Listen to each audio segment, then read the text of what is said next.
দিবে? কেন খুঁজবো আমি কাউকে? আমার গার্লফ্রেন্ড তুই, আরেকজন না যে আমি আরেকজনকে খুঁজতে যাবো? তোর জন্য এই প্রবলেমে পড়ছি, তুই আমাকে হেল্প করবি, আমার সাপোর্ট হবি, এখন এই ধরনের কাজ করতেছিস তুই। একটা মেয়ে যদি চায় না একটা ছেলেকে অনেক উপর উঠাইতে পারে, আবার ওই মেয়ে যদি চায় না ওই ছেলে একদম তলায় দেয়, আমার তলায় দিস না প্লিজ। আগে সময় দিতি না, এখন কিভাবে কথা বলতে হয় সেটাও জানিস না। আমার মনে হয় তো এই রিলেশনশিপ থেকে ব্রেক নেওয়া দরকার। যা, যে বিহেভিয়ার শিখে আয়, তারপরে আয়, বুঝছিস? আমাদের ব্রেক নেওয়া উচিত না, আমাদের ব্রেকআপ করে ফেলা উচিত। তোর আর আমার এই সম্পর্ক ব্রেকআপ।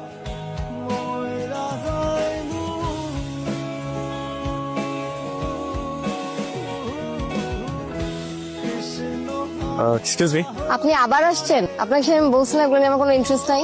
আমি আসলে ওই দিনের ব্যাপারে কোনো কথাই বলতে আজকে আসিনি। আমি একটু অন্য ব্যাপারে আপনার সাথে কথা বলতে আসছি। আমি কি একটু বসতে পারি?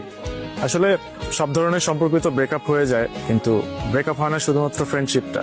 আমি চাই আপনার সাথে বন্ধুত্বটা আমার থাকুক। ও, যাতে ফিউচারে যে আপনার লাইন ঘাট ইজি হয়ে যায়। না না, বিষয়টা একদমই তা না। আপনি অনেক ভালো মনের একজন মানুষ, আর আমি চাই এমন ভালো মনের একজন মানুষের সাথে আমার বন্ধুত্বটা থাকুক। আচ্ছা, আমাকে একটু সময় দিন, আমি ভেবে দেখবো।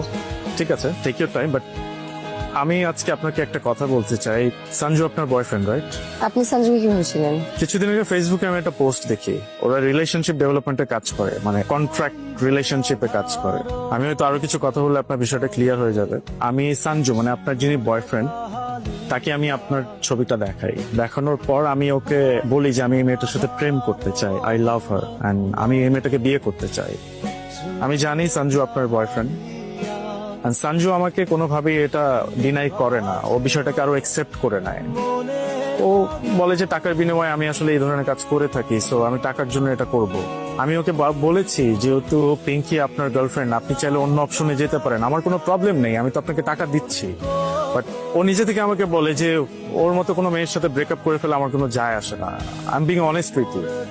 ও আসলে আমার থেকে খুব বড় একটা অ্যামাউন্ট চার্জ করে। সো আমি যেহেতু আপনাকে পছন্দ করতাম বা ভালোবাসতাম, সো সেই জায়গা থেকে ও যখন বলেছে he can do it, so আমি আর আসলে বিষয়টাকে অন্যদিকে নিয়ে নেই, আমি ডিলটাকে অ্যাকসেপ্ট করে নিই।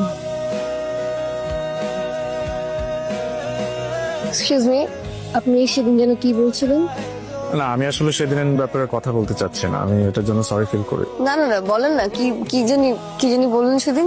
আমি বলেছিলাম আমি আপনাকে পছন্দ করি। না, তারপরে কি বললেন? আমি বলেছিলাম আমি আপনাকে বিয়ে করতে চাই। আপনি পরশুদিন আপনার ফ্যামিলি নিয়ে আমার পাশে আসেন।